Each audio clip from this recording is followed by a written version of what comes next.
आइए मेरे दोस्तों, आपका स्वागत है श्रीमद् भगवत गीता पाठ में।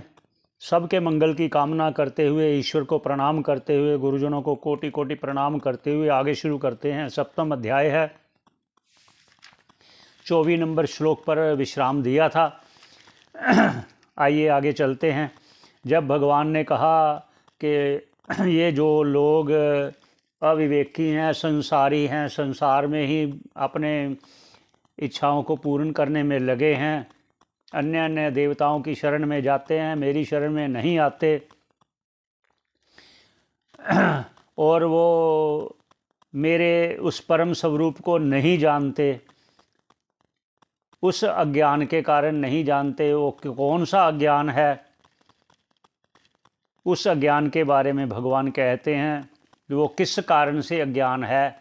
ऐसा प्रश्न होने पर आगे उच्चारण करते हैं 25 नंबर श्लोक। फिर चलते हैं भाष्यकार जी क्या कहते हैं। उच्चारण करते हैं 25 नंबर श्लोक, 7वां अध्याय। ना अहम प्रकाशः सर्वस्य योग माया समावृतः मूढ़ोऽयं नाभिजानाति लोको मामजम् अव्ययम्। ऐसा भगवान बोले अर्जुन से कि जो पहले कहा ना 24 नंबर के, ये लोग मुझे समझते हैं ये अभी जन्म लिया है, दूसरे मनुष्यों की तरह ही है, मेरे उस परम तत्व को, मेरे उस परम स्वभाव को, मेरे उस परम स्वरूप को ये नहीं जानते। तो उस अज्ञान के बारे में अब कथन कर रहे हैं। अब भाष्यकार जी कहते हैं कि भगवान ने अर्जुन से क्या कहा इस प्रकार, वो ये है, ना अहम प्रकाशः सर्वस्य योग माया समावृताः। मैं अपनी योग माया के कारण, मेरी योग माया से मेरे स्वरूप को छिपा होने के कारण, ना अहम प्रकाशः सर्वस्य, मैं सभी के लिए प्रकट नहीं होता। मेरा स्वरूप उनको प्रकट नहीं होता, उनके सामने प्रकट नहीं होता।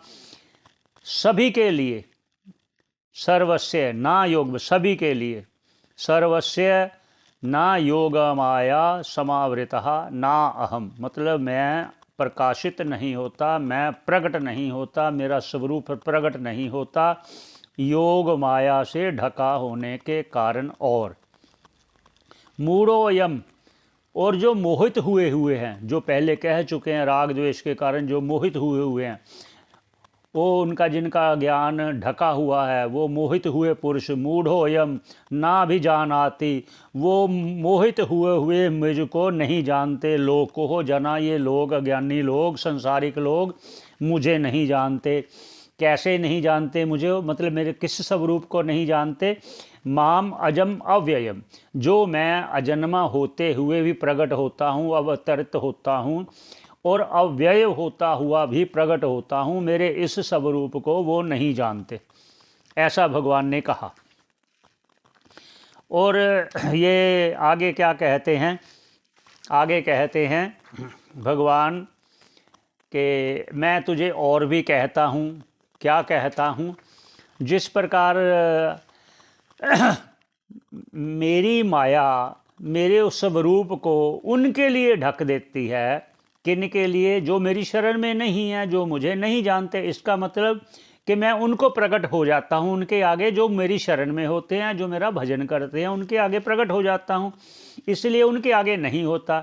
उसमें एक उदाहरण देते हुए कहते हैं भाष्यकार जी, जिस प्रकार एक जादूगर लोगों को जादू दिखाने के समय, और जिस प्रकार कोई वस्तु ऐसे दिखा देता है अपने जादू से, इसका मतलब उसका वो जादू जो उसकी माया है, जादू दिखाने में जो उसका एक उसका कौशल है, उसकी माया रूप में, तो वो लोग उसको नहीं जान पाते।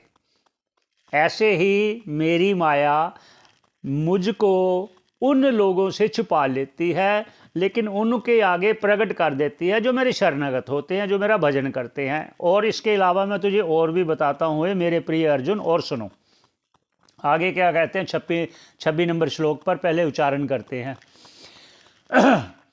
वेदहं समतीतानि वर्तमानानि चार्जुन भविष्यानि च भूतानि माम तु वेद न कश्चन। ऐसा भगवान बोले अर्जुन से। और भाष्यकार जी कहते हैं जो भगवान ने अर्जुन से कहा वो इस प्रकार है, वेद अहम, मैं सब जानता हूँ। भगवान कह रहे हैं अर्जुन को, मैं सब जानता हूँ। क्या जानता हूँ? समतीतानि, समतीतानि अर्थात मैं अच्छी प्रकार से, ये नहीं कि वैसे जानता हूँ, अच्छी प्रकार से जानता हूँ।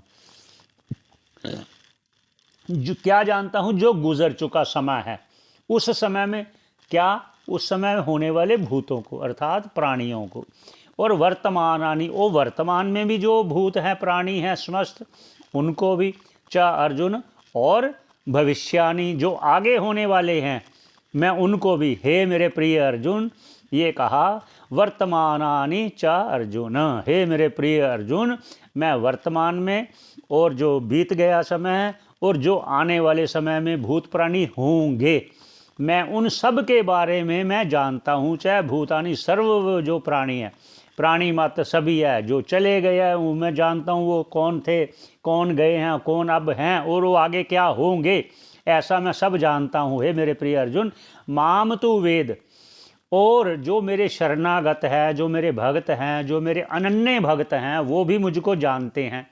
लेकिन ना कश्चन, लेकिन जो दूसरे हैं मेरे भक्त नहीं हैं, जो संसारी लोग हैं वो मुझको नहीं जानते। वो तो ऐसे ही जानते हैं जैसे पहले कहा, वो मनुष्य रूप में जानते हैं कि इन्होंने अभी जन्म लिया है, पहले ये नहीं थे। ऐसा कहने पर फिर क्या कहते हैं, आगे प्रश्न को ऐसा समझाते हैं कि अगर कोई ऐसा प्रश्न समझता है, कोई ऐसी शंका करता है कि ये इसमें प्रतिबंध क्या है कि आपको वो नहीं जानते जिसके बारे में आपने कहा कि मेरी शरणागत है वो जानते हैं, जो नहीं शरणागत वो नहीं जानते, उसमें जो एक रुकावट है, जो एक प्रतिबंध है वो क्या है?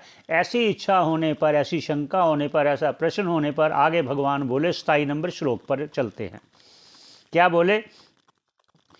हे मेरे प्रिय अर्जुन सुनो, इच्छा द्वेष समुत्थेन द्वंद्व मोहेन भारत सर्वभूतानि सम्मोहम सर्गे यान्ति परंतप।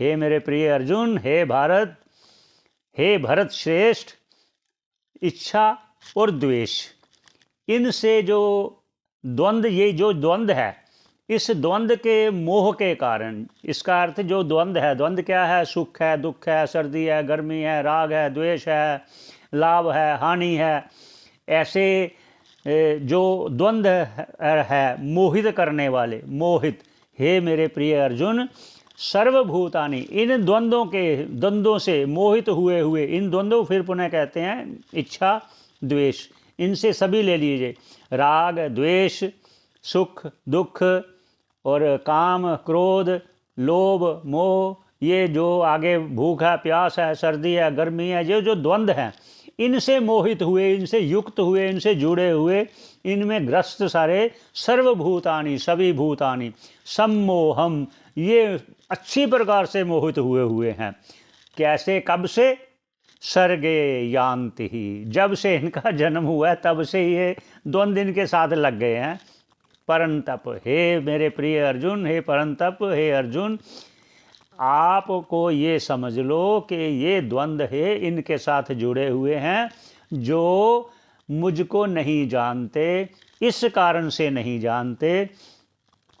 आगे कहते अगर ये द्वंद्व कारण नहीं जानते तो फिर ये द्वंद्व हटेंगे कैसे?